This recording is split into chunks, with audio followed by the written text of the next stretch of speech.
اللهم صل على سيدنا محمد يا رب صل وسلم دائما ابدا على حبيبي. تو قرآن کہتا ہے اگر ہم رزق کی فراوانی کر دیں اور ساری پریشانیاں ختم کر دیں تو شکر گزاری کے بجائے کیا پیدا ہوگا؟ بغاوت پیدا ہوگی، نافرمان بن جائیں گے. اس سے ہمیں ایک اصول یہ پتہ چلا کہ پیٹ بھر کے شکر ادا، پیٹ بھرے ہوئے کا شکر ادا کرنا مشکل، خالی پیٹ شکر ادا کرنا آسان ہے. سمجھتے ہو بات؟ اب ہونا تو یہ چاہیے کہ پھر ہم اللہ سے دعا مانگیں کہ اے اللہ تو ہمیں ٹینشنیں دے دے تاکہ ہم تیرے قریب ہو جائیں، لیکن حدیث میں ہمیں اس سے منع کیا. اللہ سے یہ دعا مانگو، اے اللہ تو نے خود قرآن میں کہا ہے قلیل من عبادی الشکور، کچھ بندے میرے ایسے ہوتے ہیں کہ جن کو نعمتیں ملتی ہیں پھر بھی وہ دین پہ قائم رہتے ہیں. ہوتے ہیں لیکن مارکیٹ میں ایسے لوگ کیا ہیں؟ تھوڑے ہیں، بہت کم ہوتے ہیں. زیادہ تر تو پریشان حال ہی دین کی طرف آتا ہے. لیکن اے اللہ تو نے خود قرآن میں کہا کہ 100% لوگ کبھی بھی خراب نہیں ہوتے. کچھ ایسے بھی ہوتے ہیں، اور اللہ نے یہ داؤد علیہ السلام کو کہا کیونکہ داؤد علیہ السلام کی زندگی ٹینشن فری. داؤد علیہ السلام نے میدان جنگ میں جالوت کو قتل کیا نا، بڑی بہادری دکھائی، تو ٹینشن میں زندگی گزاری. ظاہر ہے انہوں نے ٹریننگ کی، جہاد کی، میدان جنگ میں جان ہتھیلی پر رکھ کر لڑے. تو اللہ کو آپ پر اتنا پیار آیا کہ اللہ نے آپ کو نبوت بھی دے دی اور بادشاہ بھی بنا دی اللہ نے آپ. اس کے بعد داؤد علیہ السلام کی ٹینشنیں کیا ہو گئیں؟ دولت کی ریل پیل اور حکومت، خلافت. تو قرآن کہتا ہے اے داؤد اللہ کا اب آپ نے شکر ادا کرنا ہے، ناشکری نہیں کرنی. ایسا نہ ہو کہ اب آپ کا لائف اسٹائل ہی چینج ہو جائے. پہلے آپ عبادت گزار تھے، دن میں روزے رکھتے تھے، رات کو تہجد پڑھتے تھے.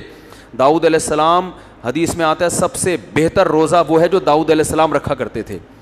پوری زندگی داؤد علیہ السلام نے ایسے روزہ رکھا ہے، ایک دن روزہ ایک دن ناغا، ایک دن روزہ ایک دن ناغا، پوری زندگی.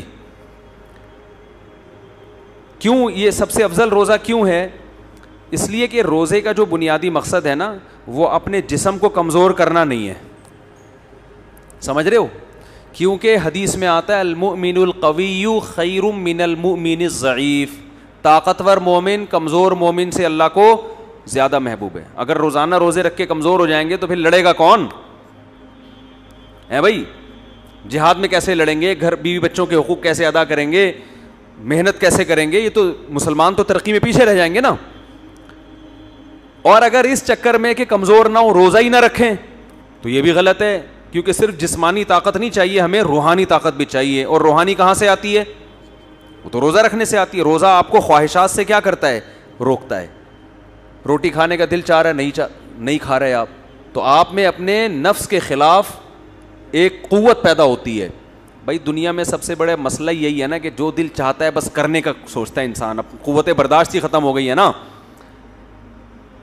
تو روزہ کا مقصد کیا ہوتا ہے؟ خواہشات پہ کنٹرول کرنا. علماء کہتے ہیں کہ اگر ڈیلی آپ روزہ رکھیں گے نا تو خواہشات پہ کنٹرول کرتے کرتے اسی کی عادت ہو جائے گی روزے کی.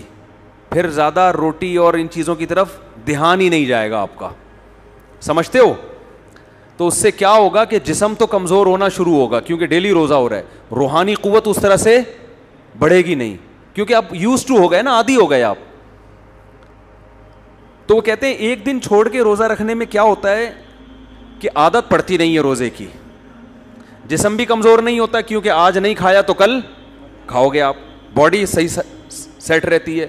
لیکن ٹینشن اتنی ہوتی ہے نا کہ روزے کی عادت پڑتی نہیں ہے آپ کو.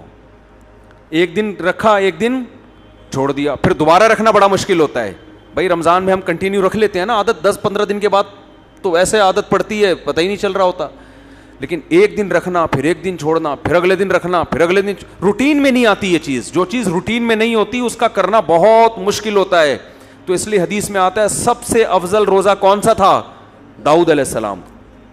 ایک دن روزہ ایک، اور آپ کر کے دیکھیں آدمی ہل جاتا ہے، وہ نہیں ہوتا، اس سے عادت ہی نہیں پڑتی نا اس کی. تو کیسے اللہ کی عبادت کرتے تھے؟ تو اللہ نے قرآن میں داؤد علیہ السلام سے کیا فرمایا؟ اعملوا آل داؤد شکرا. داؤد اور آپ کی آل، آپ کا خاندان، کیونکہ داؤد علیہ السلام کو جب حکومت ملی تو خاندان بھی غریبی میں فائدہ اٹھاتا ہے نا اس سے, ان کی بھی عزت ہوتی ہے, بھائی شاہی خاندان کے لوگ ہیں. تو اللہ کہہ رہا ہے کہ اے داؤد آپ نے اللہ کا شکر ادا کرنا ہے, ان نعمتوں میں پڑھ کے اللہ سے غافل نہیں ہونا. آگے اللہ نے کیا فرمایا, قلیل من عبادی الشکور, میرے بندوں میں بہت تھوڑے شکر گزار ہوتے ہیں. خالی پیٹ رہ کے مسائل میں گھرے ہوئے تو بہت ہیں جو مجھے یاد کرتے ہیں, خوش و خرم زندگی گزار کے بھی مجھے یاد کریں, ایسے بندے مارکیٹ میں کیا ہیں, شارٹ ہیں. تو اللہ سے یہ دعا نہیں کرنی چاہیے کہ اللہ تو ہمیں ٹینشنیں دیں تاکہ ہم تجھے بھولیں نہیں. یہ دعا کرنی چاہیے, اے اللہ تو ہمیں داؤد علیہ السلام کی طرح نعمتوں میں ڈبو دے ہمیں, اور پھر ہمیں شکر کی توفیق بھی بولو عطا کر. وجہ کیا ہے, ٹینشنیں مانگنا یہ عبودیت کے خلاف ہے. ہم اللہ کے غلام ہیں نا, غلام بھیک مانگتا ہوا اچھا لگتا ہے, ٹینشن مانگتا ہوا اچھا نہیں لگتا. کوئی بھکاری آئے آپ کے گھر پہ اور آپ کو اس پہ ترس آیا اور وہ کہہ رہے کہ ایسا کرو کہ میری جیب میں جو 50 روپے بھیک کے جمع وہ بھی نکال لو مجھ سے, میں چاہوں میرے اندر کانفیڈنس پیدا ہو, تو آپ اس کو بھکاری سمجھو گے؟ بھکاری تھوڑی سمجھو گے. تو انسان کے سامنے تو بھکاری نہ بنے, لیکن اللہ کے سامنے کیسا بنے؟ اللہ کے سامنے بھائی ہم تو بھکاری ہیں, ہماری کیا حیثیت ہے. حضرت ایوب علیہ السلام پر سونے کی ٹڈیوں کی بارش ہوئی ہے, حدیث میں آتا ہے سونے کی ٹڈیاں. حالانکہ اللہ نے ایوب علیہ السلام کو جب شفا دی ہے نا تو بہت مال سے نوازا, ان کے اہل و عیال بھی لوٹا دیے, مال بھی دے دیا اللہ نے ان کو. تو اب سونے کی ٹڈیاں برس رہی ہیں. حضرت ایوب علیہ السلام نے ساری ٹڈیوں کو جمع کر رہے ہیں جھولی میں نا, ایک بھی نہیں چھوڑوں گا میں, اس کو بیچوں گا مارکیٹ میں جا کے, یا اس سے درم بناؤں گا, دینار بناؤں گا. اللہ نے حضرت ایوب سے کہا کہ ایوب ہم نے تو آپ کو مستغنی کر دیا, اس سے اتنی دولت دے دی, اب آپ ایسے جمع کر رہے ہیں. تو انہوں نے فرمایا اللہ میں تیری رحمت سے مستغنی نہیں ہوں. کوئی اور یہ بھیک دے رہا ہوتا نا, نہیں ہے بھائی, رکھا اپنے پاس. جیسے سلیمان علیہ السلام سے ملکہ سبا نے کہا نا کہ یہ ہدیے ودیے لے لو اور اب چپ کر کے بیٹھ جائیں, مجھے دوبارہ تبلیغ نہ کرنا. سلیمان علیہ السلام نے سارے گفٹ واپس کیے ہیں, کیونکہ انسان کی طرف سے آئے تھے نا. بادشاہ کو گفٹ مل رہا ہے ایک بادشاہ کی طرف سے بطور رشوت کے. ملکہ سبا کہنا چاہ رہی ہے کہ آپ دوبارہ مجھے تبلیغ کی کوشش نہ کریں, پیسے چاہیے یہ لیں, ٹھیک ہے نا. بھائی یار کیا ہو گیا, آپ لوگ یہاں کچھ ایسے دیکھ رہے ہوتے ہیں جیسے انہوں نے کبھی سلیمان علیہ السلام کا واقعہ سنا ہی نہیں. سلیمان علیہ السلام نے جلدی سے بتا رہا ہوں تاکہ بیان بس بہت لمبا ہو گیا, ختم کر رہا ہوں بیان. سلیمان علیہ السلام نے ملکہ سبا کو خط لکھا, ہدہد نے آ کے بتایا اتنی بڑی حکومت ہے, سورج کو سجدہ کرتی ہے. سلیمان علیہ السلام نے ملکہ سبا کو ہدہد کے ذریعے خط بھیجا, اللہ تعالی علیہ واتونی مسلمین. ان شارٹ بات کہ بسم اللہ الرحمن الرحیم, اس اللہ کے نام سے جو بڑا مہربان نہایت رحم کرنے والا ہے. انہو من سلیمان, سلیمان کی طرف سے یہ خط ہے. اللہ تعالی علیہ, سرکشی مت کرو, واتونی مسلمین, بندی بن کے چلی آؤ. وہ ایک دم ڈر گئی, بھائی یہ کون تھا انداز ہے بھائی, یہ تو بہت ہی کوئی پاورفل بادشاہ ہو تو اس اسٹائل میں بات کرے گا نا. بھائی کمزور آدمی تو پوری کتاب لکھ کے بھیجے گا, پھر ایکچولی کہے گا ایکچولی میں آپ سے یہ کہنا چاہتا تھا. ایکچولی جیسے ہم امریکہ سے جب بات کرتے ہیں تو ہم کیسے بات کریں گے, سر پلیز آپ دیکھیے تھوڑا سا بجٹ ہمارے لیے بھی کچھ رکھیں, ایکچولی ہمارے یہاں غربت بہت ہے, ہم بڑی لمبی چوڑی بات کریں گے نا. لیکن انسان کا پاور ہوتی ہے پھر اس کا اسٹائل کیا ہوتا ہے, چینج ہوتا ہے. جیسے وہ ایک آدمی نے کسی کو چاقو دکھایا کہ تیری جیب میں جو کچھ ہے نکال لے, اس نے بندوق نکال لی. اب کچھ کہنے کی ضرورت نہیں ہے, مطلب اب تیری جیب میں جو کچھ ہے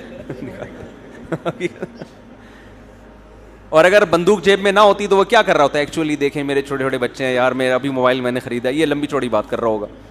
تو سلیمان علیہ السلام چونکہ پاورفل تھے تو ملکہ سبا بھی پاورفل تھی, لیکن سلیمان علیہ السلام جتنی نہیں تھی. سلیمان علیہ السلام نے لیٹر بھیجا, اللہ تعالی علیہ, سرکشی مت کرو, وہ اتونی, آ جاؤ, مسلمین, فرما بردار بن کے.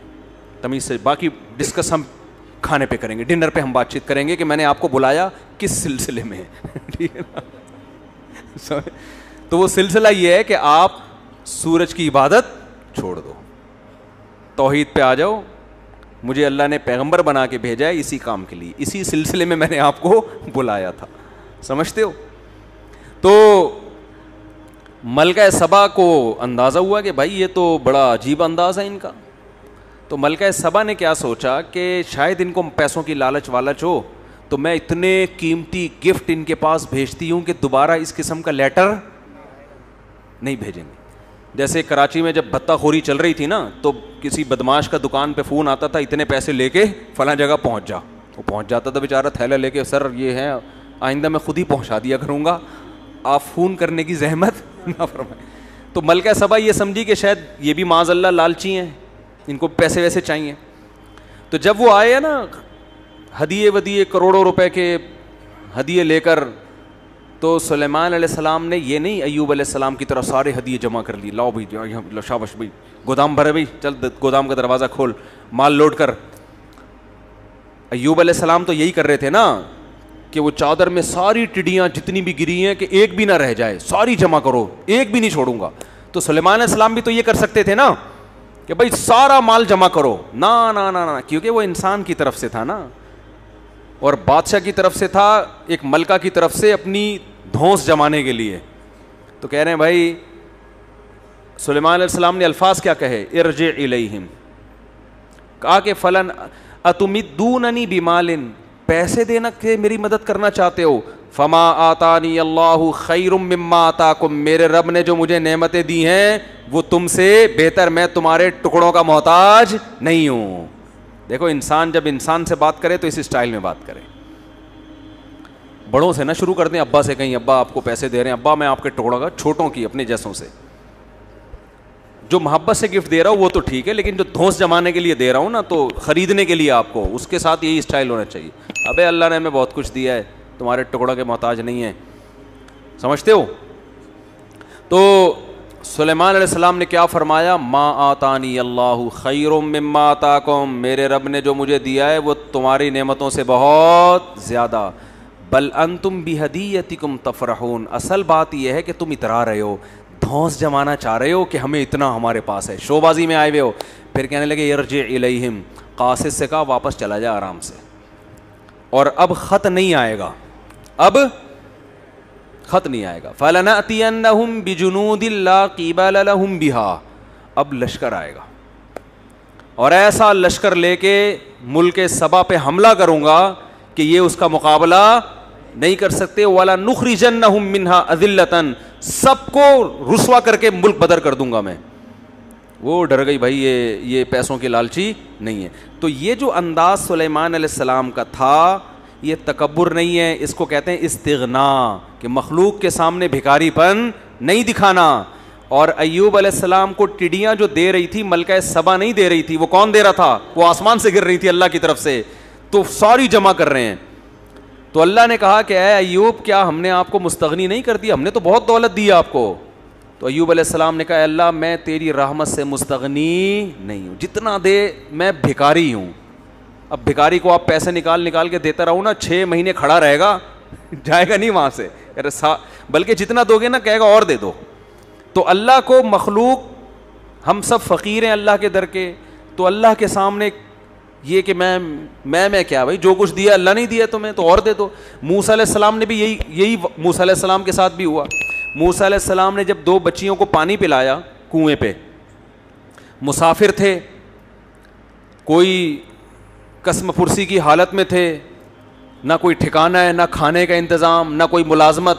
تو 2 لڑکیوں کو پانی پلایا, تو اب ان کے دل میں خیال ہوا کہ اگر ان میں تھوڑی سی حیا ہوئی, غیرت ہوئی, تو ہو سکتا ہے یہ اپنے والد سے بتائیں اور والد مجھے اس کی اجرت دے دیں, پیسے دے دیں. بہت اہم ٹیکنیکل پوائنٹ ہے, اس کو سمجھیں کہ ہو سکتا ہے ان کے ابا میرے لیے کوئی پیسوں کا اجرت دے دینا کہ تم نے میری بیٹیوں کی خدمت کی ہے. امکان تھا نا. اب ہونا تو یہ چاہیے تھا کہ بھئی جا کے ان لڑکیوں سے کہہ دیتے دیکھو میں مسافر ہوں, میں نے تمہیں پانی پلایا ہے اور مجھے بھوک بھی لگ رہی ہے, نہ میرے پاس کوئی ٹھکانہ ہے, تو تم نے بتایا تمہارے ابا بوڑھے ہیں, تو ابا سے جا کے بولو کہ کچھ تھوڑا سا روٹی پانی کا انتظام ہو جائے. ہونا تو یہ چاہیے تھا نا. لیکن موسیٰ علیہ السلام نے ایسا بولو نہیں کیا. کیوں؟ اس لیے کہ اس سے یہ میسج جاتا کہ لیبل خدمت کا ہے مگر اس کے پیچھے اپنا مفاد ہے. 2 پوائنٹ ہیں, بس یہ بات کر کے بیان ختم کرتا ہوں, بہت اہم پوائنٹ ہے. دیکھو موسیٰ علیہ السلام جب گئے نا ان لڑکیوں کے ابا سے ملے, بعد میں جا کے ابا نے کہا کہ آپ 10 سال بکریاں چراؤ یہ خدمت آپ کرو گے, اس کے بدلے میں میری بیٹی آپ کے نکاح میں. یہاں موسیٰ علیہ السلام خدمت کا معاوضہ لے رہے ہیں کہ نہیں لے رہے؟ بولو نا. سیدھا صاف کہہ رہے ہیں کہ میرا مہر یہ کہ 10 سال میں بکریاں چراؤں گا, لیکن آپ کی بیٹی میرے نکاح میں آپ کو دینی ہے, یہی مہر ہے. یہاں خدمت کا معاوضہ لے رہے ہیں اور وہاں خدمت کی ہے تو 1 روپیہ نہیں مانگ رہے. دونوں میں فرق کیا ہے؟ بات آ رہی ہے سمجھ میں؟ فرق یہ ہے کہ وہاں خدمت میں ظاہر یہ تھا, لیبل جو لگا ہوا تھا خدمت برائے خدمت کا لیبل تھا, کیونکہ جب دیکھا کہ 2 بچیاں پیچھے کھڑی ہوئی ہیں تو حضرت موسیٰ کو ان پہ ترس آیا اور ان کے پاس جا کے پوچھنے لگے ما خطبکما, بھائی رش لگا ہوا ہے, لوگ اپنی بکریوں کو پانی پلا رہے ہیں, پانی نکال رہے ہیں, تم دونوں یہاں کیوں کھڑی ہوئی ہو؟ انہوں نے کہا ہمارا بوڑھا باپ ہے, وہ آ نہیں سکتا اور مردوں کے رش میں ہم جا نہیں سکتے. تو اس وقت موسیٰ علیہ السلام نے یہ نہیں کہا تھا کہ ٹھیک ہے میرے روٹی کا انتظام کر دو تو میں ڈول بھر کے دے دیتا ہوں, وہاں یہ نہیں کہا. وہاں خدمت ہو رہی ہے اور لیبل بھی خدمت برائے خدمت کا.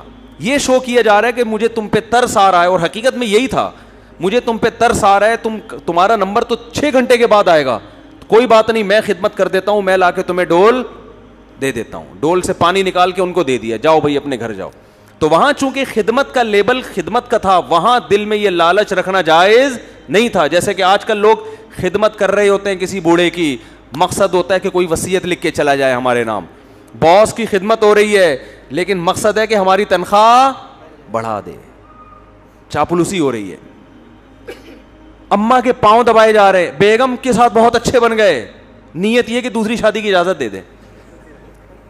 بعض جب مرد دوسری کا ارادہ کرتا ہے نا, بیگم کے ساتھ بہت اچھا سلوک شروع کر دیتا ہے, وہ عورتیں سمجھ جاتی ہیں اس کے ارادے نیک نہیں ہیں. تو یہ بھی خیانت ایک قسم کی کہ آپ لیبل خدمت کا لگا رہے ہو اور دل میں آپ کے کیا ہے, مقصد کچھ اور ہے. یہ خیانت ہے, یہ شریعت میں پسندیدہ کام نہیں ہے. تو وہاں موسیٰ علیہ السلام نے لیبل چونکہ خدمت کا لگایا تھا, اس لیے ان سے نہ روٹی کا مطالبہ کیا, نہ یہ کہا کہ میں مسافر ہوں, میرے لیے کوئی انتظام ہو جائے رہائش کا, کچھ ایک حاجت بھی ذکر نہیں کی. لیکن کیا پیغمبروں کی طبیعت میں اعتدال ہوتا ہے, کیسے فطرت پر ہوتے ہیں.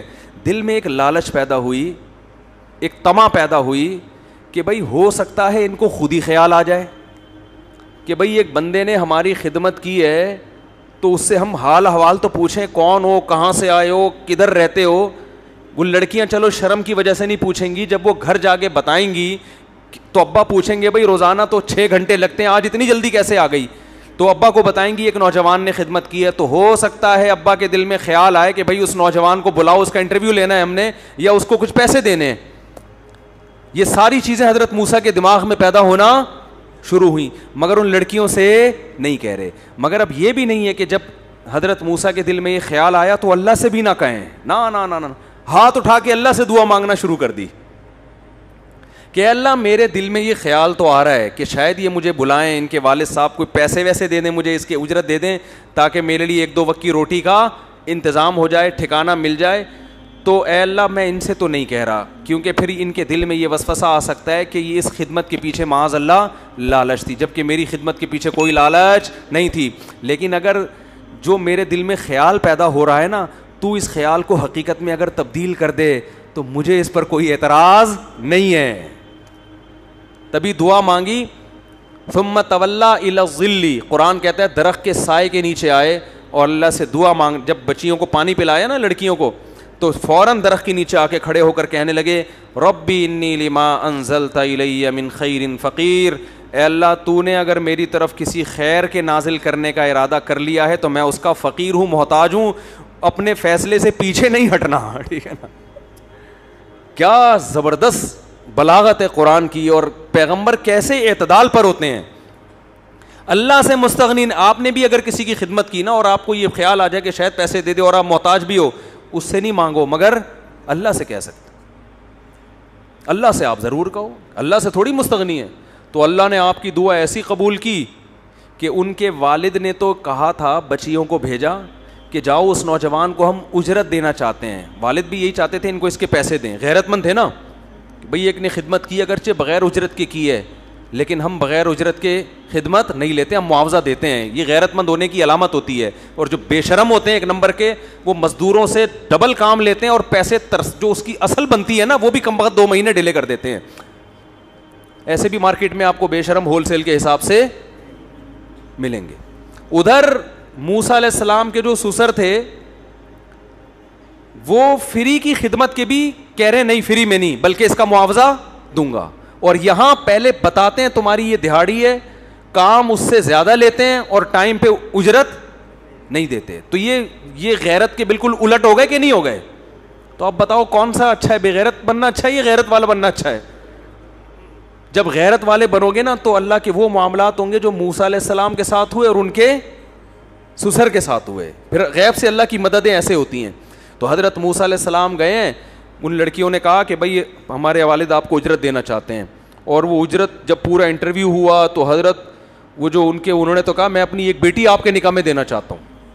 پورا گھر کا انتظام ہو گیا کہ نہیں ہو گیا بھائی, شادی بھی ہو گئی, ملازمت بھی مل گئی, بھی بکریاں چرانی ہے, کھانے پینے کا بھی انتظام, بیگم بھی مل گئی, مسافر کو اور کیا چاہیے بھائی, سارے انتظامات ہو گئے. کیوں؟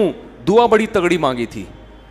تو میری بھی یہ عادت ہے, مجھے بھی کبھی کہیں کچھ ایسا امید ہو نا کسی بھی معاملے میں تو میں یہ دعا لازمی پڑھتا ہوں, ربی انی لما انزلت الی من خیر فقیر. اس کو یاد کر لیں, کہیں آپ کو امید ہو نا کہیں سے کچھ ملنے والا ہے آپ کو, تو آپ اور اس سے کہنا نہ چاہ رہے ہو آپ, تو پھر اس سے نہ کہیں, لیکن اللہ سے, اے اللہ اگر اس کے دل میں خود ہی خیال آ جائے تو میں تیری رحمت کا بہرحال محتاج.